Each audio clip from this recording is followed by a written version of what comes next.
Európsky týždeň športu sa koná na všetkých základných a stredných školách na Slovensku a do tejto akcie sme sa zapojili aj my.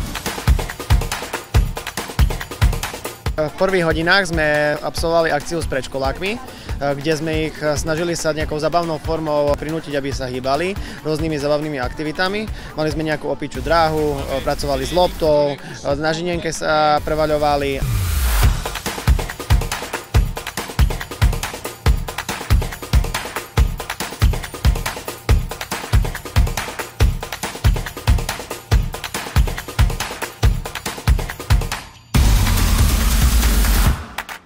Druhá časť dnešnej akcie je určená pre žiakov 2. stupňa, kde v rámci celého dňa na jednotlivých vyučovacích hodinách majú za úlohu prejsť alebo odbehať 8 kôl na tomto ovále. Ako sa behalo? Celkom dobre, dalo sa. Myslíš si, že má takáto akcia zmysel, že si občas takto zabehať? Určite má, je to dobre pre naše zdravie aj kondičku. Nebežíš tu sám, bežíš tu s viacerými ľuďmi. A má to aj takú peknú pointu, že sa beží tak 2024 metrov. Ako sa behalo?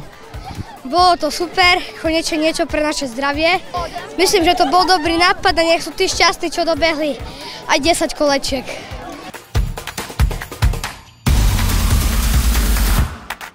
Cieľom tejto akcie je takisto, aby sa deti hýbali a prostredníctvom pohybu získavali návyk k zdravému životnému štýlu.